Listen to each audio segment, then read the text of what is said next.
ആടിനെ കുറിച്ച് അറിയാം. ആട് എല്ലാവരുടെ വീടുകളിലുണ്ട്. ആട് വളർത്തുമൃഗമാണ്. ആട് നമുക്ക് പാല് തരുന്നു. ആടിന്റെ മാംസം കഴിക്കാറുണ്ട്. അങ്ങനെയുള്ള കാര്യങ്ങൾ എല്ലാവർക്കും അറിയുന്ന കാര്യമാണ്. ഇത് എത്ര വലിയ കാര്യമാണത് എന്ന് ചോദിച്ചു കഴിഞ്ഞാൽ ആടിനെ കുറിച്ച് അത്രയേറെ ആളുകൾക്ക് സുപരിചിതമല്ലാത്ത കുറച്ച് കാര്യങ്ങൾ ഞാൻ പറഞ്ഞുതരാം. എന്താണെന്ന് വെച്ചാൽ ആടിന്റെ പൂർവികൻ ആരാണെന്ന് അറിയാമോ?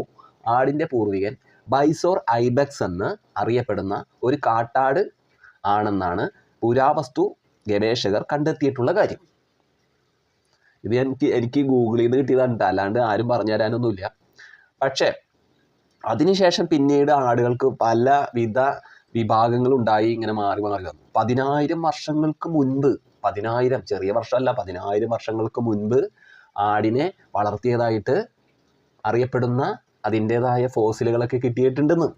എന്തല്ലേ ഒന്ന് ആലോചിച്ച് നോക്കി. അത്രയേറെ വർഷങ്ങൾക്ക് മുമ്പേ തന്നെ മനുഷ്യനുമായിട്ട് അടുത്ത് ഇടപഴകി ജീവിച്ച ഒരു മൃഗമാണ്, അരുമയായിട്ടുള്ള വളർത്തു മൃഗമാണ് ആട്. ആടിൻ്റെ പാലിന് അത്രയേറെ പോഷകമുണ്ട്.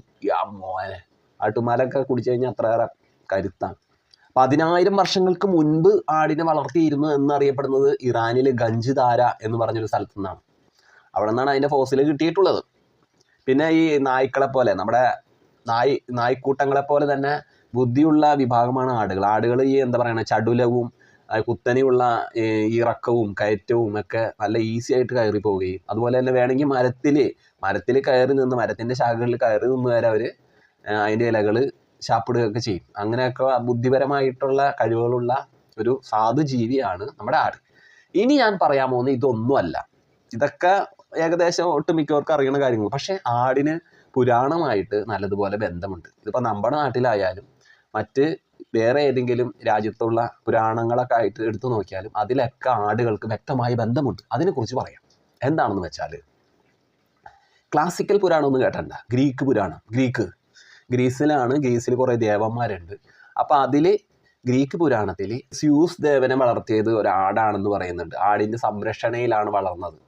സ്യൂസ് ദേവൻ അവരുടെ ദൈവമാണ്.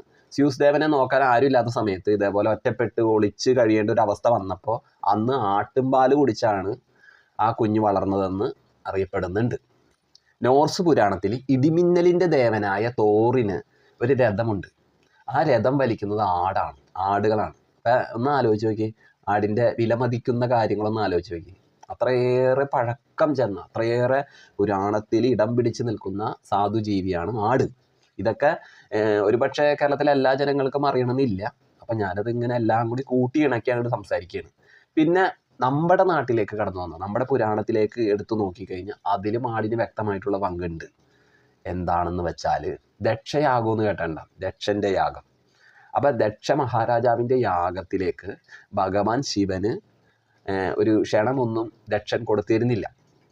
കാരണം ദക്ഷൻ്റെ മകളായിരുന്നു സതീദേവി. സതീദേവിയെ പരമശിവൻ വിവാഹം ചെയ്തത് ദക്ഷന് ഇഷ്ടമല്ലായിരുന്നു. അതുകൊണ്ട് തന്നെ ദക്ഷൻ പരമശിവനെ, മഹാനായ ഈ ലോകത്തിൻ്റെ ഓങ്കാരനാഥനെ വിശേഷിപ്പിച്ചത് ഒരു ഒരു യാചകൻ, ആ ഒരു ടൈപ്പിലേക്കാണ്. അതായത് ഇഷ്ടമല്ലാത്തത്, ഒരു ശ്മശാനവാസി, ആ തരത്തിലൊക്കെ അങ്ങനെ വെറുപ്പോടു കൂടിയാണ് സംസാരിച്ചുകൊണ്ടിരുന്നത് ദക്ഷൻ.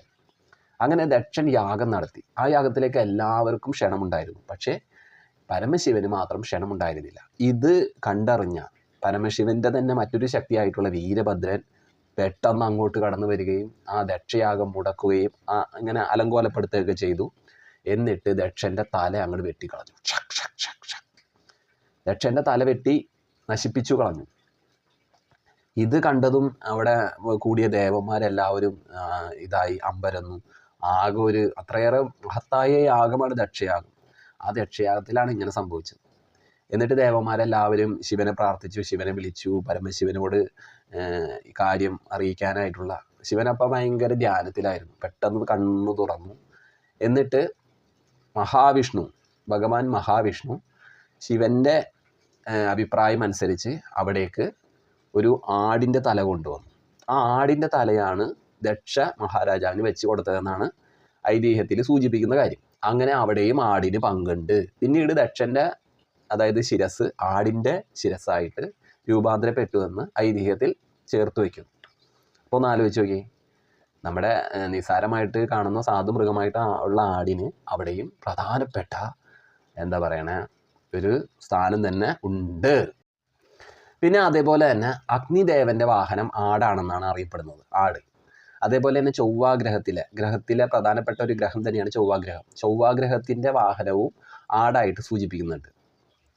അതുപോലെ തന്നെ മകരം രാശിക്ക് ഒരടയാളമുണ്ട്, അത് ആടാണ്. അത് പകുതി മത്സ്യമാണ്. ആദ്യം വരുന്നത് ആടിൻ്റെ ഭാഗവും പിന്നീട് വരുന്നത് മത്സ്യത്തിൻ്റെ ഭാഗവും ചേർന്ന ഒരു അടയാളമാണ് മകരം രാശിക്ക്. മേടം രാശിക്ക് പൂർണ്ണമായിട്ട് ആട് തന്നെയാണ്. അപ്പോൾ ആടിന് വ്യക്തമായിട്ടുള്ള സാധനങ്ങൾ ഇവിടെയൊക്കെ ഉണ്ട്. ഇനി പറയാനുള്ളത് പാൻ ദേവനെ കുറിച്ചാണ്. ഇത് നമ്മുടെ നാട്ടിലുള്ളതല്ല, ഗ്രീക്ക് പുരാണത്തിൽ, ക്ലാസിക്കൽ പുരാണത്തിൽ അറിയപ്പെടുന്ന പാൻ ദേവന് വ്യക്തമായിട്ട് ആടിൻ്റെ രൂപമാണെന്നാണ് സൂചിപ്പിക്കുന്നത്. അതായത് പകുതി മനുഷ്യനും പകുതി ആടും.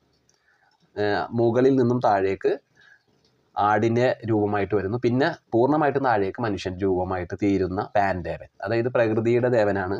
അദ്ദേഹത്തിന് സംഗീതത്തിനോട് ഇഷ്ടമുണ്ട്. അങ്ങനെ അലയടിച്ച് കിടക്കുന്ന ദേവനാണ് പാൻ ദേവൻ.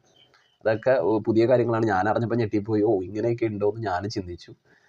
പിന്നെ സൂചിപ്പിക്കുന്ന ഒരു കാര്യം എന്താണെന്ന് വെച്ചാൽ, ബൈബിളിലേക്ക് കടന്നു പോയാൽ ആടിന് അവിടെ വ്യക്തമായ സ്ഥാനമുണ്ട്, അല്ലേ? നമ്മളിപ്പോൾ യേശുദേവൻ്റെ കഥകൾ വായിക്കുമ്പോൾ അതിലൊക്കെ കുഞ്ഞാടുകളെക്കുറിച്ച് വ്യക്തമായിട്ട് പറയുന്നുണ്ട്, ആട്ടിടയനെക്കുറിച്ച് പറയുന്നുണ്ട്. ആടുകളെ മേച്ചു കൊണ്ടുപോകുന്ന സ്റ്റോറികൾ നമ്മൾ ഒരുപാട് കാണുന്നുണ്ട്, അല്ലേ? എത്ര ഭംഗിയാണ് പച്ച പിടിച്ച കുന്നിൻ ചരിവുകളിലൂടെ ആട്ടിൻ പറ്റങ്ങളെ മേച്ചു കൊണ്ടുപോകുന്ന ആട്ടിടയൻ. മോനെ, അത് ബൈബിളിനു വ്യക്തമായ സ്ഥാനമുണ്ട്. ഈ ഇത്രയേറെ വില പിടിച്ച ഐതിഹ്യങ്ങൾക്ക് ബൈബിളിനോട് കിടപിടിച്ച് നിൽക്കുന്ന സാധനമുണ്ട്. ഈ കാര്യത്തിൽ യേശുദേവൻ പറഞ്ഞൊരു സുപ്രധാനമായിട്ടുള്ളൊരു കഥയുണ്ട്. എന്താണെന്ന് വെച്ചാൽ, ഒരാട്ടിടയൻ 100 ആടുകളെ മേച്ചുകൊണ്ട് പോകുന്നു. അതിൽ ഒരാട് കൂട്ടം തെറ്റി എങ്ങോട്ടോ കാണാതായി പോകുന്നു. ഉടനെ ആട്ടിടയൻ 99 ആടുകളെയും സുരക്ഷിതമായി ഒരിടത്ത് നിലനിർത്തിയിട്ട് കാണാതായി പോയ, അല്ലെങ്കിൽ എങ്ങോട്ടോ ഓടിപ്പോയെന്ന് അറിയില്ലല്ലോ, ആ ആടിനെ അന്വേഷിച്ച് ആ ആട് പോയ വഴി തേടി പായുന്നു. ഒടുക്കം ആ ആടിനെ കണ്ടെത്തുന്നു. അങ്ങനെ 99 ആടുകൾക്കൊപ്പം അതിനെ ചേർക്കുന്നു.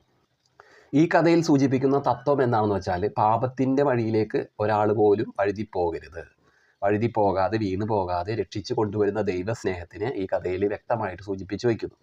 അതുകൊണ്ട് തന്നെ ഈ കഥയിലെ ഇടയനും ആടുകളും പൂർണ്ണമായിട്ടും കഥയ്ക്ക് യോജ്യമായി തന്നെ വരുന്നുണ്ട്. അതിനാൽ തന്നെ ബൈബിളിൽ എടുത്താൽ തന്നെ അറിയാൻ പറ്റും, യേശുദേവനെ നല്ല ഇടയൻ എന്നാണ് സൂചിപ്പിക്കുന്നത്. അതായത് കൂട്ടം തെറ്റി പായുന്ന ആടുകളെ എല്ലാവരെയും ചേർത്ത് നിർത്തുകയും അവർക്ക് സുരക്ഷിതമായ ഇടങ്ങൾ ഒരുക്കി കൊടുക്കുകയും ചെയ്യുന്ന നല്ല ഇടയൻ എന്നാണ് യേശുദേവനെ സൂചിപ്പിക്കുന്ന കാര്യം തന്നെ.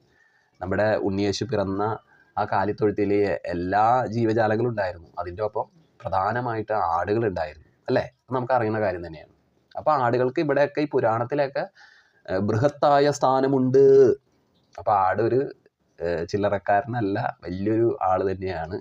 അതുപോലെ തന്നെ ആട് ഒരു ബലിമൃഗമാണ്, അതും സൂചിപ്പിച്ച് വെക്കേണ്ട കാര്യമാണ്. അബ്രഹാമിൻ്റെ മകനെ ബലി കൊടുക്കാനായിട്ട് കൊണ്ടുവരികയും പിന്നീട് മകനെ ബലി കൊടുക്കണ്ട, പകരം ഒരു ആടിനെ കൊടുത്താൽ മതി എന്നുള്ള സൂചന കിട്ടുകയും അങ്ങനെ ആട് ബലിമൃഗമായി മാറുകയും ഒക്കെ ചെയ്തതായിട്ട് പുണ്യമായിട്ടുള്ള രാവുകളും പുണ്യമായിട്ടുള്ള പകലുകളും ഉണ്ടാവുകയും ചെയ്തതായിട്ടൊക്കെ അറിയപ്പെടുന്ന ഐതിഹ്യങ്ങൾ നിലനിൽക്കുന്നുണ്ട്, അല്ലേ? അപ്പോൾ ആടിന് അങ്ങനെ ഒരു സാധനം കൂടിയുണ്ട്. ഈ എൻ്റെ വീട്ടിൽ ആടിനെ വളർത്തിയ കാലത്ത് എനിക്ക് അത്രയേറെ പ്രിയമായിരുന്നു, ഇഷ്ടമായിരുന്നു. എന്ന് വെച്ച് കഴിഞ്ഞാൽ ആദ്യമായിട്ട് ഒരു ആട്ടിൻകുട്ടീനെ ഒരു പള്ളിയിൽ നിന്നാണ് കിട്ടിയത്. വീടിൻ്റെ അടുത്ത് ഉള്ള ഒരു പള്ളിയിൽ നിന്ന് വളർത്താനായിട്ട് കിട്ടിയതാണ്. അപ്പം വളർത്താൻ വീട്ടിൽ കൊണ്ടുവന്ന് കഴിഞ്ഞപ്പോൾ ഇതുപോലെ ആട് ഭയങ്കര കരച്ചിലായിരുന്നു. അമ്മേനെ വിട്ട് അകന്നു പോകുന്നതിൻ്റെ ഒരു വിഷമമായിരുന്നു. പക്ഷെ ഞങ്ങൾ വളരെ സ്നേഹത്തോടുകൂടി താലോലിക്കുകയും എപ്പോഴും കൂടൊക്കെ എടുത്തുകയും അകത്തങ്ങനെ ഓടിച്ചാടി നടക്കും. അങ്ങനെ നടന്നു കഴിഞ്ഞപ്പോൾ ഭയങ്കര ഇഷ്ടമായി പുള്ളീനെ, ഭയങ്കര. എന്നിട്ട് കല്യാണി എന്ന് വിളിച്ചിരുന്നത്. ഒരു ചെറിയ മണിയൊക്കെ കെട്ടിക്കൊടുത്ത് പിന്നീട് അതിന് വെള്ളവും തീറ്റയൊക്കെ കൊടുത്ത് അങ്ങനെ അവൾ വളർന്നു കൂടെ വലിയൊരു പെണ്ണായി മാറി. പിന്നീട് കുറേ കാലം കഴിഞ്ഞപ്പോൾ അവൾ പ്രസവിച്ചു, 2 കുഞ്ഞുങ്ങളുണ്ടായി. അപ്പോൾ ഈ പള്ളിയിൽ നിന്ന് ആടിനെ വളർത്താൻ കിട്ടിയപ്പോൾ അവർ പറഞ്ഞൊരു നിബന്ധന എന്താണെന്ന് വെച്ചാൽ, ആടിനെ വളർത്തി കഴിയുമ്പോൾ അതിലൊരു കുഞ്ഞിനെ തിരിച്ച് പള്ളിയിലേക്ക് കൊടുക്കണം. അങ്ങനെ 2 കുഞ്ഞുങ്ങളിൽ ഒരു കുഞ്ഞിനെ പള്ളിയിലേക്ക് കൊടുത്തു. എന്നിട്ട് അത് വേറെ ആരെങ്കിലും മേടിച്ചുകൊണ്ട് പോകും, അവർ വളർത്തും. അങ്ങനെയാണ്. പിന്നീട് ആ ഒരു കുഞ്ഞിനെ ആടിനെയും വെച്ച് ഞങ്ങൾ വളർത്തി. പിന്നീടും ഞങ്ങളുടെ ഈ കല്യാണി പ്രസവിച്ചു, അതിലും കുഞ്ഞുങ്ങളുണ്ടായി. അങ്ങനെ ഞങ്ങൾക്ക് ഒരു കൊച്ചു വരുമാനം തന്നതും ഞങ്ങളുടെ കല്യാണി ആട് തന്നെയാണ്. അന്ന് ഞങ്ങളൊരു ഷെഡ് വലിച്ചു കെട്ടിയിട്ട്, ഒരു ഷീറ്റൊക്കെ വലിച്ചു കെട്ടിയിട്ട് അതിൻ്റെ ഓരത്താണ് കിടന്നുകൊണ്ടിരുന്നത്. അപ്പോൾ അതിനരികിൽ തന്നെയായിരുന്നു ഈ ആടും. അത് അതായത് ഞങ്ങൾ കിടക്കുന്നത് ഒരു ഭാഗത്ത്, അതിൻ്റെ അപ്പുറത്ത് ഒരു ചെറിയ കട്ടമുറിയൊക്കെ വെച്ച് തിരിച്ചതിൻ്റെ അപ്പുറത്തായിട്ട് ആട്. അങ്ങനെ ജീവിച്ചൊരു ശരിക്കും ഞാൻ ചിന്തിക്കാറുണ്ട്, ഈ ഇപ്പം ഉണ്ണിയേശു പിറന്നത് കാലിത്തൊഴുത്തിലാണെന്ന് പറയുമ്പോൾ ഞാൻ ജനിച്ച് വളർന്ന എൻ്റെ വീട്ടിലെ ഈ കൊച്ചു ഷെഡും ആ ഷെഡിനകത്ത് ആ തൊഴുത്ത് പോലുള്ള മാറാല പിടിച്ച കൈക്കോലുകളൊക്കെ പിടിച്ച് നിൽക്കുന്ന ആ അവസരത്തിൽ അതിൻ്റെ തൊട്ടപ്പുറത്തായിട്ട് ആട് നിൽക്കുമ്പോൾ എനിക്കങ്ങനെ തോന്നാറുണ്ട്, ഈ വീടിനകത്തെ ഒരു കൊച്ചു ഉണ്ണിയേശു ഞാൻ തന്നെയാണെന്ന് ഞാനും ചിന്തിച്ചു പോകാറുണ്ട്.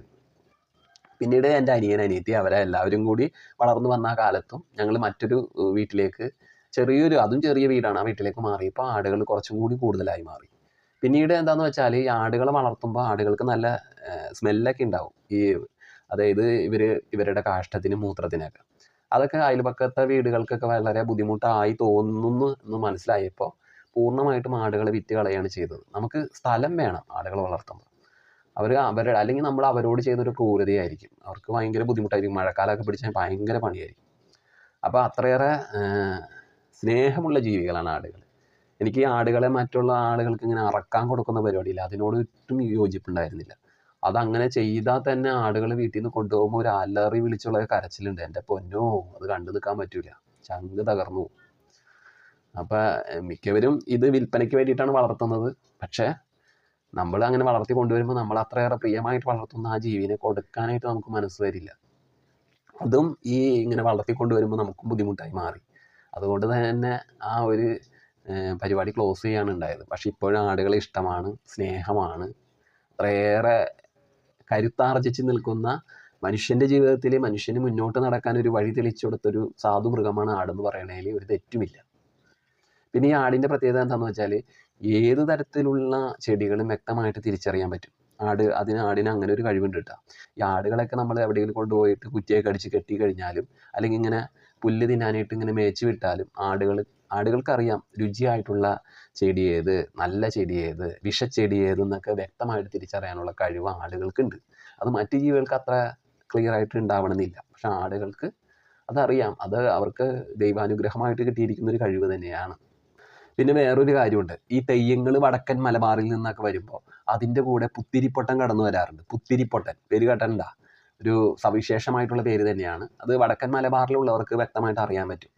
അതായത് കാർഷിക സമൃദ്ധിയുടെയും മൃഗസംരക്ഷണത്തിൻ്റെയൊക്കെ ഭാഗമായിട്ട് തെയ്യങ്ങളുടെ കൂടെയൊക്കെ ഈ സങ്കല്പം ചേർത്ത് വയ്ക്കാറുണ്ട്. അപ്പോൾ അത് നമ്മുടെ പൂർവികർ അങ്ങനെ ദൈവത്തിനോട് കൂടി ചേർത്ത് വയ്ക്കുന്നത് അത്രയേറെ നമ്മൾക്കും കൂടി നല്ലതാണെന്നുള്ള സങ്കല്പം നിലനിൽക്കുന്നുണ്ട്. അപ്പോൾ അങ്ങനെ ഉണ്ട് കേട്ടോ, അങ്ങനെ ഒരു കാര്യം കൂടി ഉണ്ട്. അപ്പോൾ ഇതൊക്കെയാണ് എനിക്ക് എൻ്റെ പ്രിയപ്പെട്ടവരായിട്ട് പങ്കുവയ്ക്കാനുള്ള കാര്യങ്ങൾ. കുറച്ച് സവിശേഷമായിട്ടുള്ള കാര്യങ്ങളാണെന്ന് തോന്നി, അതുകൊണ്ടാണ് ഞാൻ പങ്കുവച്ചത്. അപ്പോൾ എന്തെങ്കിലും പ്രത്യേകമായിട്ടുള്ള കാര്യങ്ങൾ ആടിനെ സംബന്ധിച്ച് നിങ്ങൾക്ക് അറിയാമെങ്കിൽ അത് കമൻറ്റുകളായിട്ട് അറിയിക്കും. പൊതുവായിട്ടുള്ള കാര്യങ്ങളല്ല, ഇതിനുകൂടി വെറൈറ്റി ആയിട്ടുള്ള വ്യത്യസ്തമായിട്ടുള്ള കാര്യങ്ങളുണ്ടെങ്കിൽ അറിയിക്കും. അപ്പോൾ ഓക്കെ, ടാറ്റാ, ബൈ ബൈ.